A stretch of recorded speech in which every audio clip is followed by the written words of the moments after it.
ದಿನ ದರ್ಶನ್ ಅವರು ನಮ್ಮ ಒಕ್ಕಲಿಗ ಸಮುದಾಯದ ಯುವ ನಾಯಕ ಅಂತಲೇ ಹೇಳ್ಬೋದು.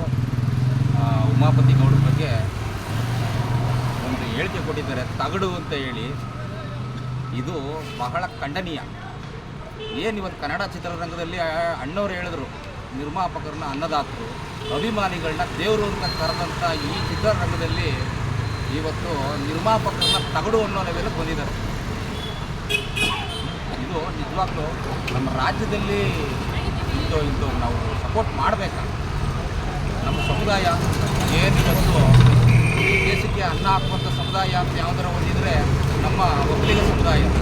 ಈ ಒಕ್ಕಲಿಗ ಸಮುದಾಯ ಏನು ಅಂದರೆ, ನಾವು ಗದ್ದೆಯಲ್ಲಿ ಕೆಲಸ ಮಾಡ್ಕೊಂಡಿರ್ತೀವಿ, ಕೆಣಕಿದ್ರೆ ಗುತ್ತಿಗೆ ಹಾಕಬೇಕು ಅಂತಲೇ ಬಂದರೆ RR ನಗರದಲ್ಲಿ ಒಂದು ರೋಡು ಖಾಲಿ ಇರೋದು. ನಾವು ನೇಗಿಲು ಕೆಲಸ ಮಾಡ್ತಾ ಇರ್ತೀವಿ, ಗದ್ದೆಯಲ್ಲಿ ನೇಗಿಲು ಹೊತ್ಕೊಂಡು ಬಂದು ನಾವು ರೋಡಲ್ಲಿ ಕುತ್ಕೊಂಡ್ರೆ ಆ ಪರಿಣಾಮನ ಇದೇ ಈ ದರ್ಶನ್. ಜ್ಯೋತಿ ಪ್ರಕಾಶ್ ಆಪಲ್ ಕೃಷಿ ಮಾಡಿ ಎಕರೆಗೆ 9 ಲಕ್ಷ ಗಳಿಸ್ತಿದ್ದಾರೆ. ನೀವು ಕೂಡ ಅವರಿಂದ ಕಲಿಬೇಕಾ?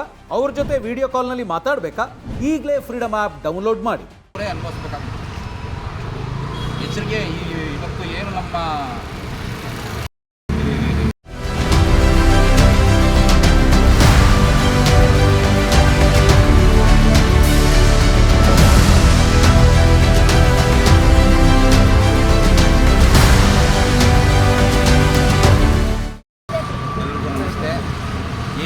ಇವತ್ತೊಂದು ದಿನ ದರ್ಶನ್ ಅವರು ನಮ್ಮ ಒಕ್ಕಲಿಗ ಸಮುದಾಯದ ಯುವ ನಾಯಕ ಅಂತಲೇ ಹೇಳ್ಬೋದು. ಉಮಾಪತಿ ಗೌಡ್ರ ಬಗ್ಗೆ ಒಂದು ಹೇಳಿಕೆ ಕೊಟ್ಟಿದ್ದಾರೆ, ತಗಡು ಅಂತ ಹೇಳಿ. ಇದು ಬಹಳ ಖಂಡನೀಯ.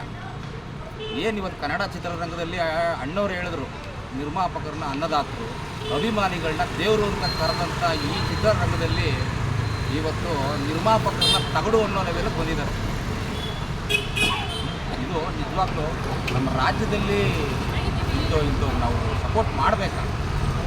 ನಮ್ಮ ಸಮುದಾಯ ಇವತ್ತು ಈ ದೇಶಕ್ಕೆ ಅನ್ನ ಹಾಕುವಂಥ ಸಮುದಾಯ ಅಂತ ಯಾವುದರ ಒಂದಿದ್ರೆ ನಮ್ಮ ಒಕ್ಕಲಿಗ ಸಮುದಾಯ. ಈ ಒಕ್ಕಲಿಗ ಸಮುದಾಯ ಏನು ಅಂದರೆ, ನಾವು ಗದ್ದೆಯಲ್ಲಿ ಕೆಲಸ ಮಾಡ್ಕೊಂಡಿರ್ತೀವಿ, ಕೆಣಕಿದ್ರೆ ಗುತ್ತಿಗೆ ಹಾಕಬೇಕು ಅಂತಲೇ ಬಂದರೆ RR ನಗರದಲ್ಲಿ ಒಂದು ರೋಡು ಖಾಲಿ ಇರೋದು. ನಾವು ನೇಗಿಲು ಕೆಲಸ ಮಾಡ್ತಾ ಇರ್ತೀವಿ, ಗದ್ದೆಯಲ್ಲಿ ನೇಗಿಲು ಹೊತ್ಕೊಂಡು ಬಂದು ನಾವು ರೋಡಲ್ಲಿ ಕುತ್ಕೊಂಡ್ರೆ ಆ ಪರಿಣಾಮನ ಇದೇ ಈ ದರ್ಶನ್ ಅವರೇ ಅನುಭವಿಸ್ಬೇಕಾಗ್ತದೆ. ಎಚ್ಚರಿಕೆ. ಇವತ್ತು ಏನು ನಮ್ಮ